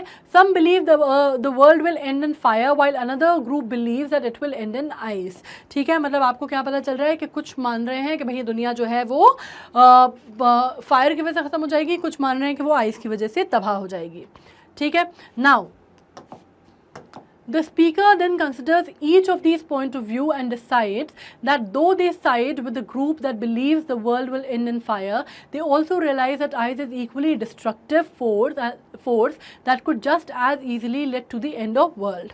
अब यहाँ पे अगर आप चाहें तो आप पूरे का पूरा जो एपोकलिप्स की मैंने बात की थी, एपोकलिप्स की बात की थी, उसके बारे में आप बात कर सकते हैं और वो टर्मिनोलॉजीज़ भी आप यहाँ पे इस्तेमाल कर सकते हैं ताकि आपको सामने वाले को समझ में आ जाए कि भाई आपको बाकी सारी चीज़ें भी पता हैं, आपको जजमेंट डे के बारे में भी पता है, आपको एपोकलिप्स के बारे में भी पता है and you have the idea about it.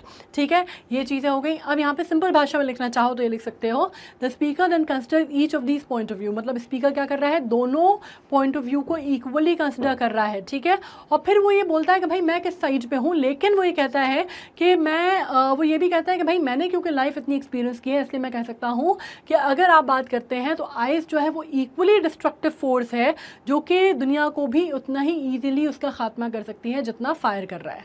ठीक है, ये ऐसा कैसे लिख देना है अपन को, कोई इसमें अपन को छेड़छाड़ नहीं करनी है। Now next thing, meaning of the poem तो हम समझ चुके हैं, like many poems contain deeper meanings. सीधी सी बात है, कोई भी पोइट्री होगी तो उसकी वो डीपर मीनिंग कंटेन करती है, सिर्फ शाब्दिक अर्थों पे उसके हमें नहीं जाना होता, उसके रिप्रेजेंटेशन पे या उसके कॉनोटेशन जो है बहुत इंपॉर्टेंट है। दूसरे शब्दों में poetic speaker does not literally mean the world will end in fire और राइस। और यहाँ पे ये समझ लेना भाई, ये बिल्कुल नहीं लिखना है कि वो लिटरली ये बात बोल रहे हैं कि दुनिया में आग लग जाएगी और दुनिया ख़त्म हो जाएगी, या दुनिया जम जाएगी और दुनिया ख़त्म हो जाएगी, ये वो नहीं कह रहे हैं। ठीक है, वो उन इमोशंस की बात कर रहे हैं जो ये दोनों शब्द डिपिक्ट करते हैं या नोट करते हैं, जो हमने सबसे सेकंड जो स्लाइड पढ़ी थी उसमें हमने डिस्कशन किया हुआ है। ठीक है, इंस्टेड दीज एलिमेंटल फोर्स, अब ये क्या लिख सकते हैं उनको, elemental force represent the idea of destruction in the world, people differ in the opinions about what will cause destruction of the world और इवन इट्स अल्टीमेट एंड। मतलब क्या, पूरा जो एंड है वो जो आप बात कर रहे हैं जजमेंट डे आने की, उसकी बात हो रही है। दीज डिसएग्रीमेंट मतलब जहाँ पे एक जिसको आप कहते हैं कंसेंसस नहीं बन पा रहा है, एक प्लेटफॉर्म पे लोग नहीं आ पा रहे हैं, आर सेकेंडली रिफर्ड, राइट। ये वर्ड जो है ना ये इंपॉर्टेंट है, इनको याद रख लेना। Referred by pointing to the fire group and the ice group as well as to the speaker's own opinion. तो यहाँ पे फायर ग्रुप, आइस ग्रुप और जो सब्जेक्टिव है, मतलब आपको क्या समझना है, it is also a subjective poem. इसकी जो टोन है वो सब्जेक्टिव है। ठीक है, इसकी टोन सब्जेक्टिव क्यों है, क्योंकि यहाँ पे राइटर ने, पोएट ने अपनी फीलिंग्स की भी बात की है, और ये किस उसमें है, फर्स्ट पर्सन नरेशन में है ये पोएम। ठीक है, इसको याद रखना कि फर्स्ट पर्सन नैरेटिव में है ये poem. Now, the poem suggests that one thing is for sure, no matter which side one takes, destruction is inevitable.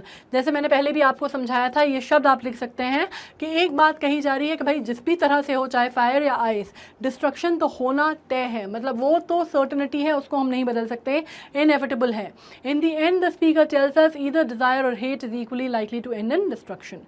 ये लिख सकते हैं, desire represented by fire can lead to destruction through the unchecked accumulation of things. कैसे हो रहा है ये, unchecked accumulation of things, और through the drive to gain something at all cost। मतलब ठीक है, हेट जो है रिप्रेजेंट हो रही है किसके द्वारा, आइस के द्वारा, ये भी डिस्ट्रक्शन कर रहा है। क्यों, because it is tearing bonds apart between people. यहाँ पे जब लोगों में प्यार, मोहब्बत, आपसी भाईचारा या वार्मथ या फीलिंग ऑफ अफेक्शन, लव नहीं बचेगा तो जाहिर सी बात है वो भी दुनिया ख़त्म कर देगा। तो ये दोनों चीज़ें जो हैं यहाँ पे बहुत सीधे सीधे शब्दों में बोली जा रही हैं। एनालिसिस ऑफ पोएम, अगेन जैसे मैंने आपसे कहा था, एनालिसिस लिटरेरी क्रिटिक से कहा था, फायर एंड आइस जो है इन्फ्लुएंस किससे है भाई, इन्फर्नो से। ठीक है, इन्फर्नो मैं आपको बता चुकी हूँ 14th सेंचुरी इटालियन पोएट दांते के काम से है। ठीक है, ये भी आप लिख सकते हैं यहाँ पे। इन्फर्नो डिस्क्राइब क्या करता है, poet journey through hell and later in a word through purgatory, purgation and paradise. Purgation and paradise मतलब जो आप कहते हैं कि जब कोई फीलिंग्स होती हैं, कोई इमोशंस होते हैं, वो जब बाहर निकलते हैं, है ना। परगेशन मतलब कुछ चीज़ करने के बाद जब आप प्योरिटी की तरफ जाते हैं, आपका जो पाप है वो धुल जाता है। परगेशन जो आप उसको इमोट करते हैं उसको हम कहते हैं purgation and paradise. And observing the fate of the sinners, sinners मतलब जो पापी हैं उनका जो फेट है उसकी हम बात कर रहे हैं। ठीक है, अब the lines of Frost poem and rhymes that follows the pattern, अब ये समझ लो कि कैसे इन्फ्लुएंस ड्रॉ किया गया है दांते और उसके बीच में। अब यहाँ पे जो पैटर्न फॉलो किया है वो क्या है, आइम्बिक टेट्रामीटर में है, मैंने बताया था ABA ABC BCB, ये बहुत सिमिलर है किससे, पोएम जो दांते ने लिखी है जिसको टर्जा राइमा में है, और वो कैसा है, वो भी ABA BCB CDC और DED है, ठीक है। तो इसका अगर आप बात करते हैं तो इसमें भी काफ़ी सिमिलैरिटी है, ठीक है। आइम्बिक टेट्रामीटर में और टर्जा राइमा में भी बहुत सिमिलैरिटी है, मतलब जिस तरह से वो लिखी गई हैं वो भी बहुत ज़्यादा सिमिलर हैं, ठीक है। अब एक और बात करते हैं, जैसे मैंने कहा आपसे फ्रॉस्ट की पोएम भी अगेन जो एक बहुत इंपॉर्टेंट वर्ड था क्या, एपोक्लिप्टिक जो है, आपको मालूम है वो चीज़ शेयर करती है which is end of the world, जो कि देंतेस के फेमस वर्क इन्फर्नो में भी है। अब एपोकलिप्टिकल फोर्सेस जो हैं जो फायर आइज में, वो 2 लेवल पे काम करती हैं। लिटरल सेंस में डिस्ट्रक्टिव फोर्सेस के तौर पे कहा गया है, अदर हैंड में आइडियाज और पोएम जो है वो क्लियरली कनेक्ट करते हैं फायर आइज को, जैसे कि डिज़ायर और हेट को, और इनको इक्वली ऑल कंज्यूमिंग बोला गया है। तो ये चीज़ें भी आपको क्लियर हो गई हैं। अब hate and desire are not forces that can literally destroy in the way the elemental forces can. However, the poem suggests that when people are driven by an obsession, whether fueled by hate or desire, destruction can result. अब यहाँ पे एक simple सी बात यह है कि जब लोग, आप इसको अलग अलग जो मैंने अलग अलग तरह से जो फ्रेम किया है उस पर ध्यान दीजिएगा, ठीक है। आप एक बात को कितने अलग अलग तरह से, कितने अलग अलग एंगल से एनालाइज करके लिख सकते हैं वो ध्यान दीजिएगा। कि यहाँ पे कहा गया है, पोएम सजेस्ट करती है कि when people are driven by obsession, जब लोग ऑब्सेशन से ड्रिवन होते हैं, चाहे वो कोई सा भी हो, वेदर फ्यूल्ड बाय हेट और डिज़ायर, दोनों में से कोई भी हो, वो डिस्ट्रक्शन को रिजल्ट करेगा। ये इसका आप कह सकते हैं परम ज्ञान है, ठीक है। इस पोएम का अगर आपको एक लाइन में समझाना है तो बिल्कुल परम ज्ञान ये है कि when people are obsessed, when they are driven by obsession, whether fuelled by hate और desire, destruction can result. Now aside from the symbolic term, Frost utilizes other language that is abstract but equally clear in emphasizing the poem's theme. The speaker mentions destruction, ये कौन से शब्दों को इस्तेमाल किया है, destruction, the thought of perishing twice, ठीक है। क्या चीज़ है जो कि भाई आपको डिनोट कर रही है कि वो डिस्ट्रक्शन की बात कर रहा है, शब्द, सबसे पहले तो शब्द जो है उसने डिस्ट्रक्शन बोला, दूसरी बार उसने पेरिशिंग ट्वाइस बोला, ठीक है। ये अपने आप में आइडिया बताता है हमें बिल्कुल क्लियर शब्दों में कि the world will come to an end and there is no second thought on that, there is no dispute on that, there is no second idea of behind that. एक simple सी चीज़ जो है वो बिल्कुल सीधे शब्दों में बोली गई है कि दुनिया का अंत हो जाएगा, या तो एक वजह से या दूसरी वजह से, लेकिन अंत होना निश्चित है, ये बात बोली गई है, ठीक है। सिम्बल्स हम जानते हैं पोएम्स में, मैंने आपको सिम्बॉलिज्म ऑलरेडी मैं आपको समझा चुकी हूँ। हम फिगरेटिव फेजेस समझ चुके हैं। आप ये समझ लीजिए कि सिम्बल्स पे फायर और आइस जो है consume transform things, literary changing them. Fire literary symbol है जिसकी लॉन्ग हिस्ट्री है connected to love and desire. अब फिगरेटिव फ्रेजेस की जब हम बात करते हैं, जो फिगर ऑफ स्पीच में भी हमने कवर किया है, आप सुन सकते हैं हार्ट बर्न्स विद पैशन, है ना। ये शब्द जो है आप समझ सकते हैं और ये शब्द आप लिख भी सकते हैं ताकि आपको एक्सप्लेन आप अच्छे से कर पाएँ इसको। या फिर हम बात करते हैं पास लव एज ओल्ड फ्लेम, है ना। पास लव को आप क्या बोलते हो भाई, नॉर्मल भाषा में ओल्ड फ्लेम भी बोलते हैं, ठीक है। बहुत सारी स्टोरीज हैं जहाँ पे आप बात करते हैं प्यार या डिज़ायर जो है वो एक्सट्रीम पे जाने का, एंड आप बात करते हैं ऑब्सेसिव और कंज्यूमिंग होने का। इसलिए अगर हम इसको फायर को डिज़ायर से कनेक्ट कर रहे हैं तो कोई बहुत हैरानी की या बहुत अलग सी या अचरज वाली बात नहीं है, ऑलराइट।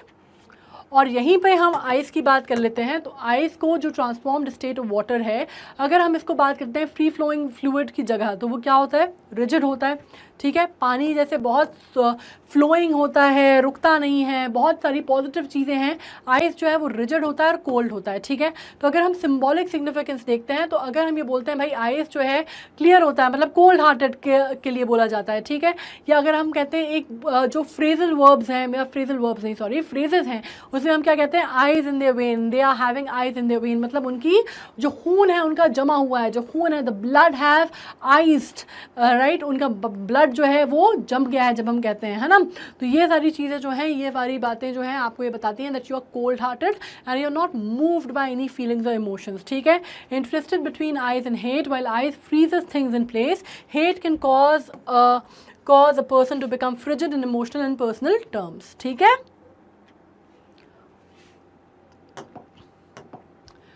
बहुत इंपॉर्टेंट है। जैसे मैंने कहा, उसने 4 पुलित्ज़र प्राइजेस जो हैं वो रॉबर्ट फ्रॉस्ट ने जीते हैं, उनको मिले हैं, नवाजा गया है, उनको जीते नहीं हैं, उनको कॉन्फर किया गया है।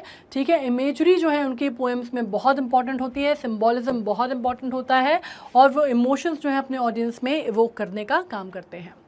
फायर एंड आइज जो है 9 लाइन्स की है, ये आप जान चुके हैं। डिमाइस की बात करता है, हेट्रेड की, ऑब्सेशन की। फर्स्ट लाइन जो है पोएम की वो फ्रॉस्ट इंडिकेट करते हैं एंड या demise of the world which can happen any time and which is bound to happen. Some says that the world will end in fire, some says in ice। ये जो पहली line है, opening line, इसको आप quotation में डाल सकते हैं। इसको आप कोटेशन में डालेंगे तो कहीं ना कहीं आपके लिए चीज़ों को आसान करेगा, ज़्यादा आपको मेहनत जो है करने की, एक्सप्लेन करने की नहीं करनी पड़ेगी। Does not refer to earth but life one lives. एक और बात याद रखना कि इसमें हम वर्ल्ड की बात कर रहे हैं। ठीक है, वर्ल्ड और अर्थ में फ़र्क है। जो वर्ल्ड है वो हम उसको एज अ जो हैबिटेबल प्लेस के तौर पर हम देखते हैं। ठीक है, वो अर्थ की बात नहीं कर रहा है। It is talking about life forms की बात कर रहा है। Essentially fire and ice refers to obsession and hatred respectively, जो कि लाइफ वन लिव्स, ठीक है, उसकी बात कर रहा है। अर्थ नहीं लिखेंगे आप, ठीक है, it will bring earth to end नहीं बोलेंगे आप, इसमें आप कोई भी सिनोनिम यूज नहीं करेंगे। वर्ल्ड का आप वर्ल्ड ही लिखेंगे, वरना उसका मतलब जो है वो बिल्कुल चेंज हो जाएगा। ठीक है, तो be very very specific about using the word that you have used. Now the poem is meant to serve as an analysis of one's life that once has lived and driven by the unhealthy obsession, then their demise will be fairy and quick। अगर आपका क्या मतलब हुआ, एक और चीज़ है यहाँ पे कि अगर आप पर्सन जो है वो अनहेल्दी ऑब्सेशंस के साथ रह रहा है तो उसका डिमाइस जो है वो फेरी होगा और क्विक होगा, फटाफट हो जाएगा, फटाफट निपट जाओगे। ठीक है, और इसमें अगर आप बात करते हैं, अगर आपका कोल्ड है, हेट्रेड है, अगर आप बात करते हैं person is overcome bye hatred, उनकी डिमाइस जो है वो कोल्ड होगी और अनफॉरगिविंग होगी और हो सकता है लंबा समय भी ले। पोएटिक इंटरप्रिटेशन हम पढ़ चुके हैं, leave lot of room for various interpretation. इसमें आप ये भी लिख सकते हैं कि बहुत सारा रूम है इंटरप्रिटेशन का, बहुत कुछ और भी इससे इंटरप्रेट किया जा सकता है। हिस्टोरिकल कॉन्टेक्स्ट मैं आपको बता ही चुकी हूँ, वर्ल्ड वॉर 1 का है 1920 में, just after the world war. How might this historical milieu have influenced Frost's writing and his perspective on people and the world? Does the historical context make any difference to contemporary reading of the poem? Which is the reason is of course yes. अब question answers हम पढ़ लेते हैं इसके। हम बहुत ज़्यादा discussion कर चुके हैं तो मुझे नहीं लगता कि आपको कोई बहुत ज़्यादा दिक्कत इसमें आने वाली है। Let's read the questions. What is the meaning behind Fire and Ice by Robert Frost? मतलब क्या है इसका?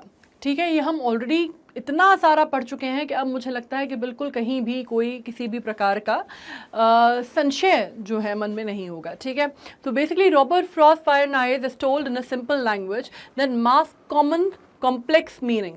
यहाँ पे बेसिकली एक आपको, जैसे मैंने कहा कि आपको जो जिस तरह से मैंने आंसर्स लिखे हैं, if you are sticking to those answers, if you are sticking to that vocabulary, it is always good, it is always advisable, because वो एक शब्दों में बहुत कुछ कह दिया जाएगा उन बातों में। आप उसमें कुछ चीज़ ऐड करना चाहते हैं, सब्सट्रैक्ट करना चाहते हैं तो आपकी मर्जी है। ठीक है, लेकिन जैसे लिखा है यहाँ पे मैंने, Robert Frost fire and ice is told in simple language that masks complex meaning.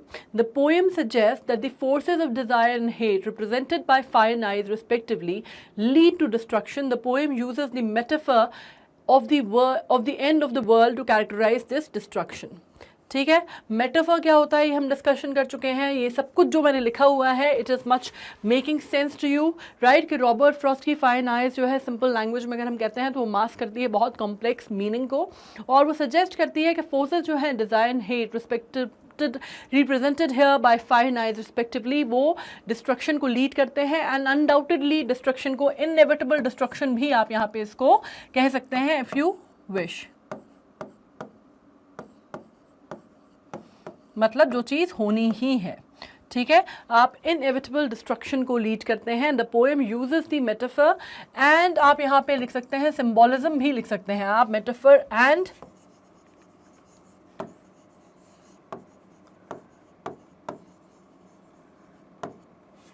symbolism of the end of the world to characterize this destruction. ठीक है, let's come to another one. Now अब यहाँ पे हमने symbolism की बात की ही हुई है वहाँ पे, तो मैं आपको एक और बात बता दूं कि भाई क्या सिंबलाइज करता है ना। हमने फिगर ऑफ स्पीच में अभी सिंबलाइजेशन पढ़ा है, तो हमें एक सिंपल सी बात समझ में आ रही है कि क्या सिंबलाइज करता है, क्या चीज़ चिन्हित करता है, या क्या चीज़ फोकस करता है, या क्या चीज़ बताता है, इस तरह की बात है। Robert Frost poem fine eyes, fire symbolizes desire while ice symbolizes hate. Each of these emotions the poem's speaker suggests can be the destructive as literal fire and ice. मतलब यहाँ पे हमने literal सेंस में fire and ice नहीं बोला है, लेकिन fire और ice दोनों ही symbolize करते हैं बहुत ही strong element, और वो दोनों ही strong element जिसमें हम बात करते हैं fire जो है वो आपकी किसको symbolize कर रहा है, passion को, desire को, love को, which is an extreme part of it, right, passionate form में, अपने सबसे जिसको आप कहते हैं एक्सट्रीम पैशनेट फॉर्म में। और ऑन द कॉन्ट्ररी आइस जो है वो क्या सिंबलाइज कर रहा है, hatred, coldness, cold heartedness, right, ये चीज़ें कर रहा है। और each of these emotions the poems speaker, या फिर आप सिंपल भाषा में पोएट भी कह सकते हैं, राइट, या राइटर कह सकते हैं, जो भी आप अगर उसको, जैसे मैंने कहा कि हर आंसर में अपना जो आपका जो यूसेज है वर्ड का, पोएट का, आप उसको चेंज कर सकते हैं।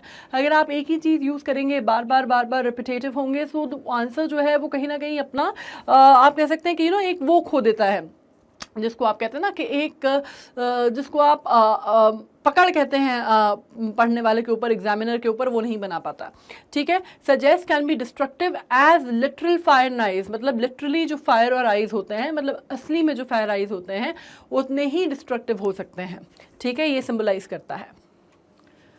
Now What is the moral of the poem Fire and Ice? मतलब मॉरल की बात करते हैं, ठीक है, बाकी सारी चीज़ें तो हमने काफ़ी सारी डिस्कस कर ली थी, मोरालिटी पे बात करते हैं कि भाई मॉरल क्या उसका सिग्निफिकेंस है।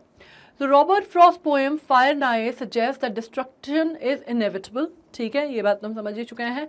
Poem uses forces of literal destruction, जो कि फायर एंड आइज है, जो सिंबलाइज करता है desire and hate, with the poetic speaker suggest will likewise lead to destruction if not the world itself then of people within इट। मतलब पूरे अर्थ के डिस्ट्रक्शन के नहीं तो कम से कम लोगों का, जब हम बात करते हैं ह्यूमन पॉपुलेशन के डिस्ट्रक्शन के लिए, या ह्यूमन पॉपुलेशन के डाउनफॉल के लिए, या उनकी कयामत या डूम डे के लिए रिस्पॉन्सिबल होंगे, ये बात बोली गई है, ठीक है। अगेन मैं फिर से कह दूं आपको that you do not have to get confuse between earth and world, right. यहाँ पे अर्थ एज अ प्लैनेट की बात नहीं हो रही है, उसका मीनिंग पूरी तरह बदल जाएगा अगर आपने ये कहा कि फायर एंड आइस जो है वो अर्थ को डिस्ट्रक्ट करेगा। अर्थ को डिस्ट्रक्ट करना एक बहुत ही साइंटिफिक फिनोमेना की तरफ इशारा करेगा, whereas fire and ice world को, या वर्ल्ड पॉपुलेशन को, या लोगों को, उसमें रहते हुए जो लोग हैं उनको ख़त्म करेगा। तो उसका आपको मालूम है पोएटिक रेफरेंस है, ठीक है, दोनों चीज़ों में कंफ्यूजन नहीं होना चाहिए। What is Robert Frost saying about human emotions in fire and ice? Frost, fire and ice describe fire and ice as apocalyptic, ठीक है, apocalyptic मतलब दुनिया का एंड, खात्मा करने वाला, destructive force. The poem has also established fire and ice as symbols for the emotions of desire and hate. Like fire and ice the poem suggest these emotions can be destructive, कि कोई भी अच्छी चीज़ भी अगर उसकी अति हो जाए, किसी एक नॉर्मल ह्यूमन इमोशन की भी अगर अति हो जाए, वो अपने एक्सट्रीम चरम पे चला जाए, तो वो भी हमारे डिस्ट्रक्शन के लिए आप कह सकते हैं कि कारगर हो सकता है। कारगर इज़ अ पॉजिटिव वर्ड, लेकिन आप उसको कह सकते हैं कि वो भी हमारे डिस्ट्रक्शन के लिए रिस्पॉन्सिबल हो सकता है। So that is the point. Now what do fire and ice collectively represent? इसमें आपको मालूम है साथ में, मतलब अलग अलग तो हमने बोल दिया कि भाई डिजायर को करता है और हेट्रेड को करता है, साथ में क्या करता है वो भी आपको पहले बताना है कि आपको ये मालूम होना चाहिए। Desire are figured as destructive forces, दोनों की बात यह है कि भाई अलग अलग चीज़ों को रिप्रेजेंट कर रहे हैं। Fire and eyes, it is clear that the fire and eyes are symbols representing desire and hate respectively. Both of these concepts are directly mentioned in the lines of the poem. Desire and hate collectively जो है are figured as, यहाँ पे ये भी लिख सकते हो,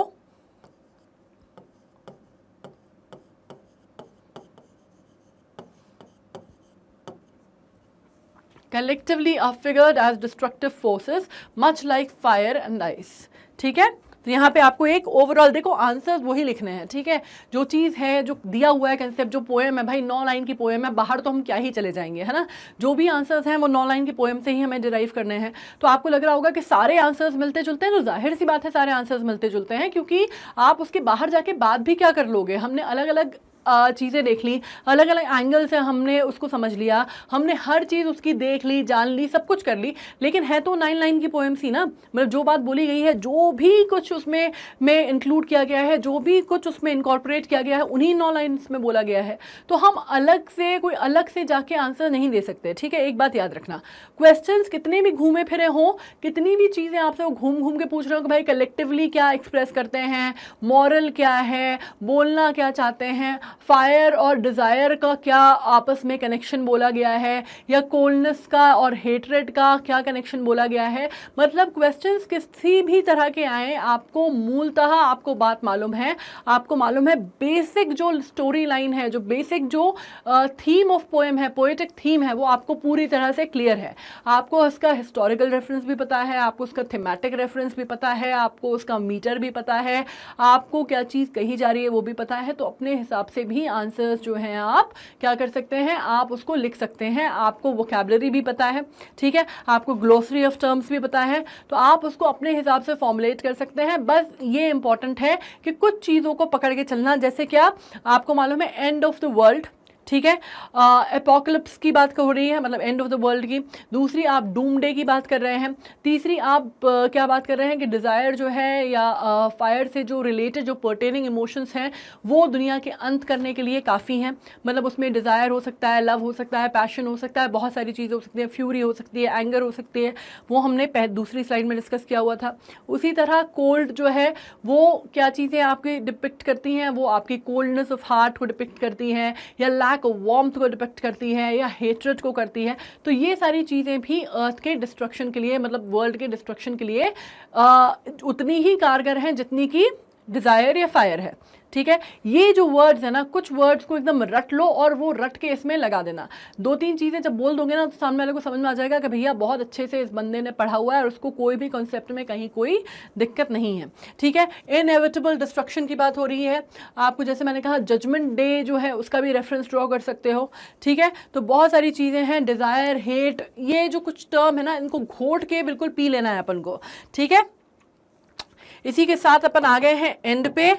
बहुत सारी चीज़ें जो है मैं आपको बता चुकी हूँ। कोई और भी अगर कोई चीज़ बची हो, ऐसा लग रहा हो कि यार ये जो है इसके बारे में तो मैम ने बताया नहीं, इसके बारे में हमने पढ़ाई नहीं की, तो वो मुझे नीचे लिख सकते हो, I will always get back to you, ठीक है। लेकिन उसके लिए क्या करना पड़ेगा, उसके लिए आपको हमें सब्सक्राइब करना पड़ेगा। सब्सक्राइब कैसे करोगे, स्टेप अप अकेडमी को सब्सक्राइब करना है, और आपको जितने वीडियोज़ हैं आपकी एग्जामिनेशन टाइम पे आपको सब कुछ हैंडी मिलेंगे, लाइक सारी जानकारी जो है आपको यही मिलेगी। और बाकी आपके कोई बड़े भाई बहन हों, बाकी लोग हों, उनसे भी आप सब्सक्राइब कर सकते हैं, क्योंकि यहाँ पे जितने एग्जाम है ना, यहाँ पे देख पा रहे हो क्लैट का है, एआई का है, सीयूईटी का है, जेई का है, नीट का है, सबकी तैयारी कराई जाती है, ठीक है। और सब जो है आपको एक ही अम्ब्रेला के नीचे सारी पढ़ाई हो जाएगी। 6 से 12th की तो है ही, कॉम्पिटिटिव एग्जाम की भी हो जाएगी, तो बिल्कुल चिंता करने की ज़रूरत नहीं है। Alright, so on this note I am signing off. You take care of yourself, be good and be happy. Thank you so much.